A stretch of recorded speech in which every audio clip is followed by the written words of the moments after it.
창세기 백문백답 900세 이상 장수한 초기 인류의 업적체 사부 라멕. 여러분의 구독, 좋아요, 알림, 댓글은 이 사역에 큰 힘이 됩니다. 안녕하세요, 김홍석입니다. 오늘은 라멕의 계보에 대해서 살펴보겠습니다. 본문 말씀은 창세기 5장 28절로 31절 말씀입니다.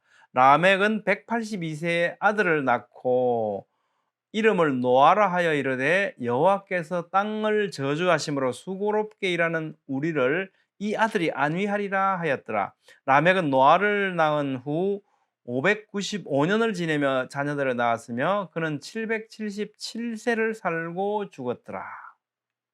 에녹과 라멕에 대한 내력은 아담 각에 기록된 다른 사람들의 기록 형식을 유지하면서도 특별히 이들에게 나타난 구속사적인 특별한 내용을 더하여 말씀하고 있습니다. 본문 라멕의 내력에는요, 그의 아들에 대한 설명을 더하고 있죠. 그의 아들 노아에게는 노아 홍수라는 물심판에서 구원받아 인류의 새로운 조상이 되고 그 계보를 따라 창세전에 작정하신 그리스도께서 오시게 될 구속사적 의미가 있기 때문입니다. 가인의 후손 라멕은요, 그의 세 아들 야발, 유발, 두발가인의 이름에서 노아 홍수를 예고했지 않습니까? 원래 라멕의 의도는 아들들의 이름에 많은 물의 흐름처럼 풍족한 세속적 풍요를 바랬던 그런 염원을 담아서 지은 이름 같았지만 결국 노아 홍수를 예고하는 이름이 되었던 거죠.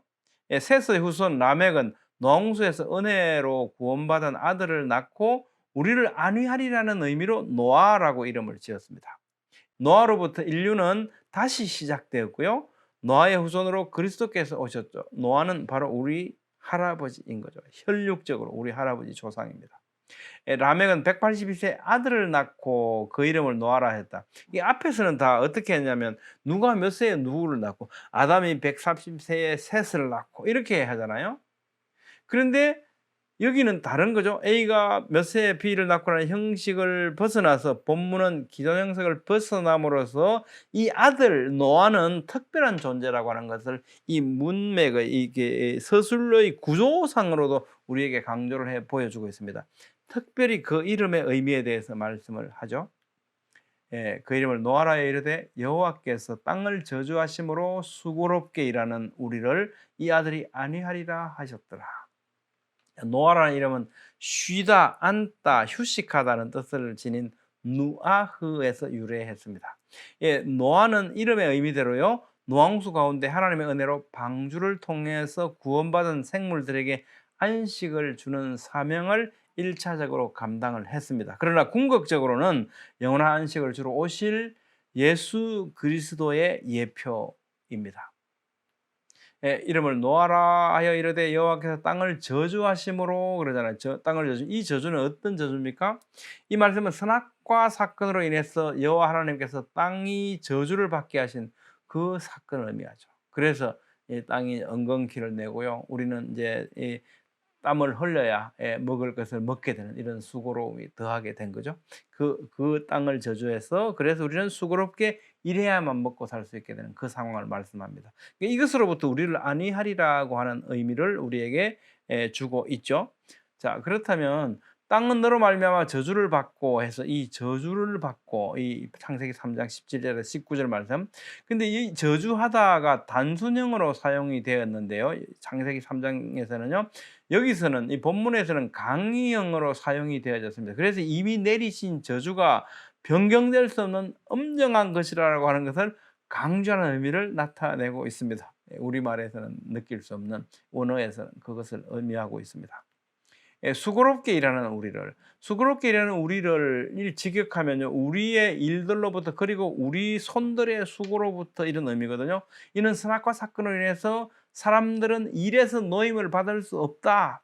항상 힘들고 수고해서 그 수고의 떡을 먹고 살게 되었다는 것을 의미합니다.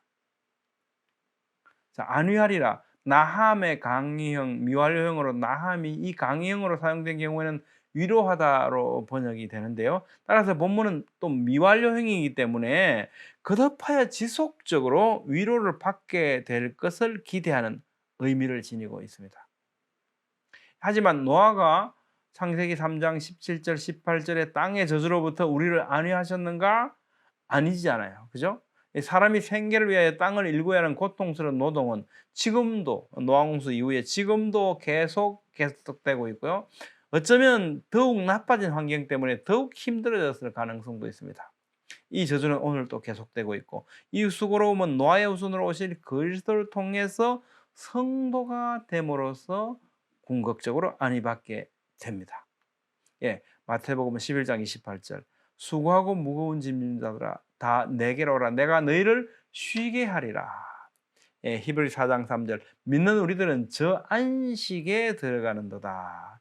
따라서 본문에서 노아에게 기대한 예언적 안위는 노아의 후손으로 오신 예수 그리스도의 안위하심으로 성취되었습니다. 궁극적으로 성도는 마지막 날에 더 이상 저주가 없는 새하늘과 새 땅에서 영원히 살게 될 것을 기대하게 됩니다. 따라서 라멕이 아들의 이름을 여호와께서 땅을 저주하심으로 수고롭게 일하는 우리를 이 아들이 안위하리라라는 의미를 담아서 노아라고 한 것은 오실 그리스도에 대한 예언의 말씀이 확실하죠. 창세기 3장 15절에서 약속하신 여자의 후손으로 오실 그리스도께서 라멕의 아들 노아를 통해서 오셔서 사람을 안위할 것이라는 예언의 말씀을 하나님께서 라멕의 입을 통해서 말씀하게 하신 거죠. 여러분 어떻게 생각하십니까? 오늘은 무두셀라의 아들 라멕의 내력에 대해서 살펴보았습니다. 다음 시간에는 아담 계보의 시간과 상이한 연대를 기록한 사본들에 대해서 살펴보기로 하겠습니다. 감사합니다.